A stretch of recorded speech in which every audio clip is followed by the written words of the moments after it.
मित्रों, history research point पर आप सभी का स्वागत करता हूं। मित्रों, उत्तर प्रदेश लोक सेवा आयोग में असिस्टेंट प्रोफेसर की भर्ती आई हुई है। असिस्टेंट प्रोफेसर की इस भर्ती में कुल 58 सीटें, 1253 पोस्ट हैं। 1253 पोस्ट पर भर्ती आई हुई है, लेकिन इतिहास पोस्ट के कुल 58 सीट, मतलब 58 सीट है। तो हम आज उत्तर प्रदेश लोक सेवा आयोग में जो असिस्टेंट प्रोफेसर की भर्ती आई हुई है, इतिहास सब्जेक्ट का, इतिहास विषय का पूरा पाठ्यक्रम बताता हूं। साथ ही साथ आप लोग को यह भी बता रहा हूं कि इतिहास विषय का असिस्टेंट प्रोफेसर की तैयारी आप इसी चैनल हिस्ट्री रिसर्च पॉइंट पर कर सकते हैं। इसकी फीस केवल 1499 है। 1499 में आप लोग को पूरा hand written notes, PPT notes, lectures video, test series सब कुछ आप लोग को उपलब्ध कराया जाएगा। तो जो लोग हमारे कोर्स को ज्वाइन करना चाहते हैं, हमारे ऑफिशियल व्हाट्सएप नंबर पर मैसेज कर सकते हैं। ऑफिशियल व्हाट्सएप नंबर डिस्क्रिप्शन में है और यहाँ पर भी शो हो रहा है, आप मैसेज जरूर कर सकते हैं। ऑफिशियल व्हाट्सएप मैं लिख दे रहा हूँ 8318397276। यह हमारा ऑफिशियल व्हाट्सएप नंबर है, मैसेज कर सकते हैं। आइए शुरुआत करते हैं। और टेलीग्राम बिल्कुल ज्वाइन कर लीजिएगा, व्हाट्सएप ग्रुप भी ज्वाइन कर लीजिएगा। आइए शुरुआत करते हैं। जो इतिहास विषय का उत्तर प्रदेश लोक सेवा आयोग में जो इतिहास विषय का असिस्टेंट प्रोफेसर का सिलेबस है वह निम्नवत है। यहाँ पर देख सकते हैं। जल्दी देखिए इसमें आप लोग को क्या पूछेगा। तो देखिए, पहला स्रोत संबंधी वार्ता, पुरातात्विक स्रोत, मतलब इतिहास का पुरातात्विक स्रोत क्या है, ये है पुरालेख विद्या और मुद्रा शास्त्र की जानकारी, ये आपका पूछेगा। ठीक है। इसके अलावा पुरातात्विक स्थलों का काल निर्धारण, साहित्यिक स्रोत, विदेशी साहित्य, धार्मिक एवं धर्मनिरपेक्ष साहित्य, मिथक, दंत कथाएँ आदि, तथा विदेशी विवरण, जो यूनानी, चीनी और अरब विद्वान हैं उनका विदेशी विवरण भी आप लोग के लिए काफ़ी महत्व रखता है। ठीक है। फिर प्रागैतिहासिक पृष्ठभूमि, पूर्व पाषाण काल, मध्य पाषाण काल, नव पाषाण काल, ताम्र पाषाण युग। ठीक है। यह पूरा सिलेबस भी आप टेलीग्राम पर डाला गया है, टेलीग्राम पर प्राप्त कर सकते हैं। ताम्र पाषाण युग, अधिवासन, वितरण, औजार एवं विनिमय का ढांचा भी। ठीक है। इसके अलावा सिंधु घाटी सभ्यता से संबंधित प्रश्न आप लोग को देखने को मिलेंगे। उद्भव, विस्तार एवं सीमा भी देखने को मिलेगा। मुख्य स्थल और अधिवास का स्वरूप, शिल्प, विशिष्टता एवं धर्म, समाज एवं राज्य शासन विधि, सिंधु घाटी सभ्यता का ह्रास, आंतरिक एवं बाह्य व्यापार, भारत में प्रथम शहरीकरण, यह सब कुछ आप लोग का पूछेगा। वैदिक व उत्तर वैदिक युग के बारे में, आर्यों से संबंधित विवाद के बारे में, राजनीति, नीति तथा सामाजिक संस्थाएं, राज्य संरचना, राज्य के सिद्धांत, वर्ण एवं सामाजिक स्तरीकरण का उद्भव, धार्मिक एवं दार्शनिक विचार, लौह प्रौद्योगिकी का प्रारंभ, दक्षिण भारत के महापाषाण। ठीक है। ये सब आपको पढ़ना होगा। फिर देखिए, राज्य शासन व्यवस्था का विस्तार, महाजनपद काल, जो 600 BC में महाजनपद काल था उसके बारे में पढ़ना है। राजतंत्रीय एवं गणतंत्रीय राज्य, आर्थिक एवं सामाजिक विकास एवं 6ठी शताब्दी ईसा पूर्व में द्वितीय शहरीकरण का उद्भव, जैन धर्म और बौद्ध धर्म। ठीक है। इसके बारे में आपको पढ़ना है। फिर इकाई 2 के तहत देखिए क्या पढ़ना है। राज्य से साम्राज्य तक, मगध का उत्थान और सिकंदर के अधीन यूनानी आक्रमण। ठीक है। और इसके प्रभाव, मौर्यों का प्रसार, मौर्यों का राज्य व्यवस्था, समाज, अर्थव्यवस्था, अशोक का धम्म एवं उसकी प्रकृति, मौर्य साम्राज्य का ह्रास और विघटन, मौर्य साम्राज्य के पतन में अशोक की भूमिका, मौर्यकालीन कला और वास्तुकला, अशोक के राजादेश, भाषा और लिपि। फिर देखिए, साम्राज्य का अंत और क्षेत्रीय ताकतों का उद्भव, इंडो यूनानी, शुंग, सातवाहन, कुषाण, शक, क्षत्रप, खारवेल, संगम साहित्य में प्रतिबिंबित दक्षिण भारत की राज्य शासन प्रणाली और समाज। खारवेल, अब आगे देखिएगा, खारवेल मौर्योत्तर काल में कला और वास्तुकला, गांधार, मथुरा, अमरावती शैलियाँ, 2री शताब्दी में ईसा पूर्व से 3री शताब्दी ईसा पूर्व तक, व्यापार एवं वाणिज्य, रोमन जगत के साथ व्यापार, ये सब कुछ आपको पढ़ना होगा। ठीक है।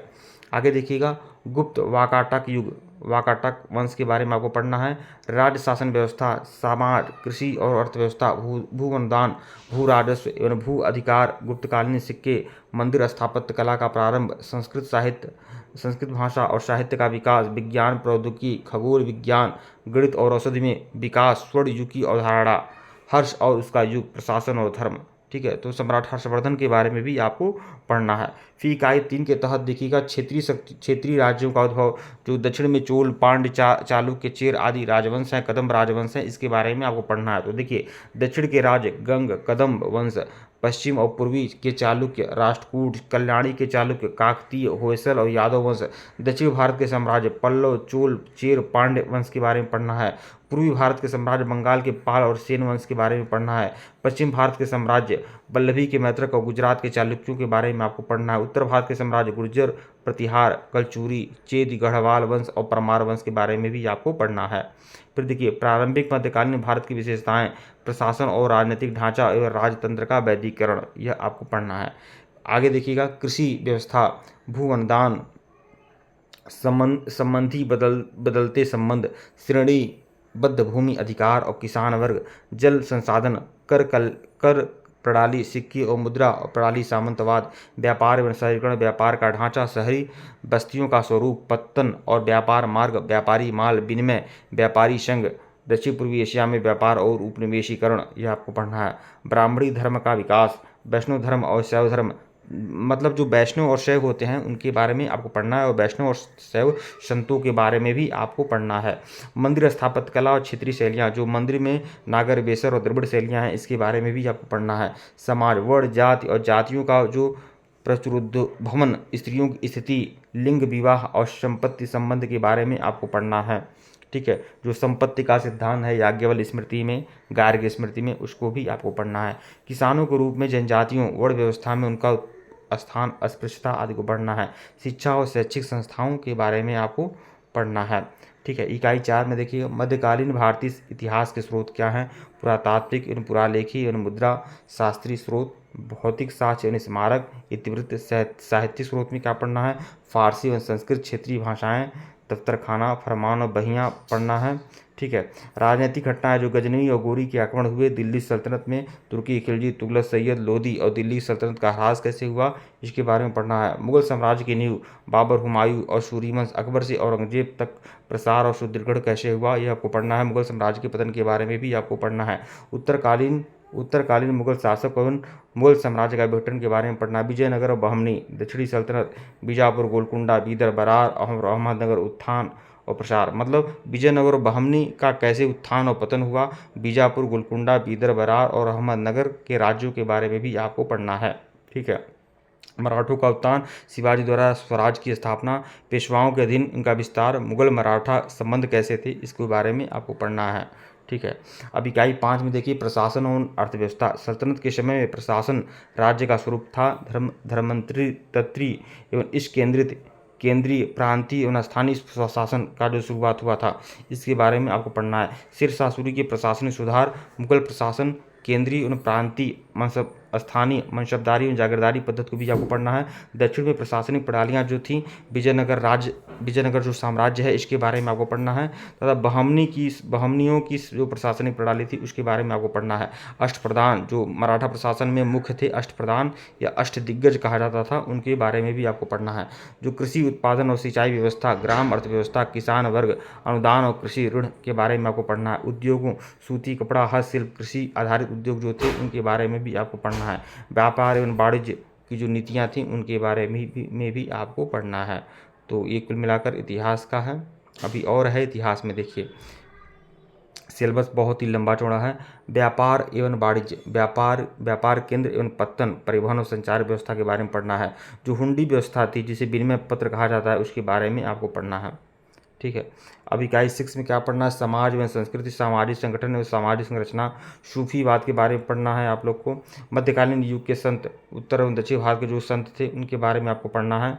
ठीक है, जैसे कबीरदास, सूरदास, रैदास, ठीक है, ये इनके बारे में पढ़ना है। जो सूफी संत थे, उनके बारे में पढ़ना है। सिख आंदोलन, गुरु नानक देव और उनकी शिक्षाएं, खालसा आदि ग्रंथ आदि के बारे में पढ़ना है। ठीक है, ग्रामीण समाज के बारे में पढ़ना, छोटे सामंत, ग्राम कचहरी, कृषक और गैर कृषक वर्ग के बारे में पढ़ना, स्त्रियों की स्थिति कैसी थी, इसके बारे में पढ़ना, देवदासी प्रथा के बारे में भी आपको पढ़ना है। शिक्षा का विकास, शिक्षा केंद्र और पाठ्यक्रम, मदरसा शिक्षा कैसी थी, उसके बारे में पढ़ना है। ललित कलाएँ, जो चित्रकारी की प्रमुख शैलियाँ थीं, मुगल शैली, राजस्थानी शैली, पहाड़ी शैली, गढ़वाली शैली, संगीत का विकास आदि कैसे हुआ था मुगल दरबार में, इसके बारे में भी आपको पढ़ना है। ठीक है, इकाई 7 में देखिए, इकाई 7 पूरी तरह से मॉडर्न इंडिया है। आधुनिक भारतीय इतिहास के स्रोत क्या हैं, इसके बारे में पढ़ना है। ब्रिटिश सत्ता का उत्थान कैसे हुआ, 16वीं से 18वीं सदी के दौरान भारत में जो यूरोपीय व्यापारी आए, पुर्तगाली आए, डच आए, फ्रांसीसी आए, ब्रिटिश आए, इसके बारे में आपको पढ़ना है। भारत में ब्रिटिश आधिपत्य क्षेत्र की स्थापना कैसे हुई और उसका विस्तार कैसे हुआ इसके बारे में पढ़ना है। भारत के प्रमुख राज्यों के साथ ब्रिटिश संबंध, भारत के जो प्रमुख राज्य थे बंगाल, अवध, हैदराबाद, मैसूर, कर्नाटक और पंजाब के साथ ब्रिटिशों का कैसा संबंध था, मतलब क्या युद्ध या समझौते हुए, इसके बारे में आपको पढ़ना है। 1857 की क्रांति के कारण और प्रकृति और स्वभाव के बारे में पढ़ना है। कंपनी और ताज का प्रशासन, मतलब 1773 से लेकर 1858 तक कंपनी का शासन था। क्रांति के बाद सीधे सीधे क्राउन का शासन आ गया, इसके बारे में पढ़ना है। स्थानीय स्वशासन के बारे में पढ़ना है, जो रिपन का स्थानीय स्वशासन था, संवैधानिक परिवर्तन था, इसके बारे में पढ़ना है। इकाई 5, इकाई 8 देखिएगा, कृषि का विस्तार, वाणिज्यीकरण, भूमि अधिकार, भू बंदोबस्त, ग्रामीण ऋणग्रस्तता, भूमिहीन श्रम, सिंचाई और नहर व्यवस्था के बारे में पढ़ना है। उद्योगों का ह्रास कैसे हुआ, इसके बारे में पढ़ना है। ब्रिटिश औद्योगिकरण की नीतियां जो रही हैं उसके बारे में आपको पढ़ना है। नूतन शहरी केंद्रों का विकास कैसे हुआ, इसके बारे में पढ़ना है। ठीक है, ये सब आपको पढ़ना है। नई शिक्षा व्यवस्था कैसी थी, इसके बारे में आपको पढ़ना है। ठीक है, भारतीय पुनर्जागरण कैसे हुआ था, राजा राममोहन राय, ईश्वरचंद विद्यासागर, महादेव गोविंद रानडे का जो समय स्तर था उसके बारे में आपको पढ़ना है। स्त्रियों से संबंधित प्रश्न भी उस समय आ सकते हैं। राष्ट्रवादी चर्चा, स्त्रियों के संगठन के बारे में भी प्रश्न आपके आ सकते हैं, वहाँ से भी आपका प्रश्न आ सकता है। प्रिंटिंग प्रेस का जो इतिहास रहा है, उसकी गतिविधि कैसे थी, मतलब स्वतंत्रता संग्राम में जो पत्रकारिता और प्रिंटिंग प्रेस का जो मुख्य भूमिका था, इसके बारे में भी आपको पढ़ना है। ठीक है, संगीत और कला, चित्रकला का कैसे विकास हुआ है आधुनिक भारत में, इसके बारे में आपको पढ़ना है। इकाई 9 में देखिएगा, भारतीय राष्ट्रवाद का उत्थान, राष्ट्रवाद का सामाजिक एवं आर्थिक आधार। 1885 से लेकर 1920 तक जो भारतीय राष्ट्रीय कांग्रेस थी उसकी जो प्रक्रिया थी उसके बारे में आपको पढ़ना है। स्वदेशी और स्वराज आंदोलन के बारे में पढ़ना है। गांधीवादी आंदोलन जो हुए थे उसके बारे में पढ़ना है। ठीक है, स्वतंत्रता के पश्चात भारत विभाजन की जो चुनौतियां रही हैं, भारतीय रजवाड़ों रियासतों का एकीकरण रहा है, इसके बारे में आपको अच्छे से पढ़ना है। नई शिक्षा नीति के बारे में भी देखिए पढ़ना है आपको।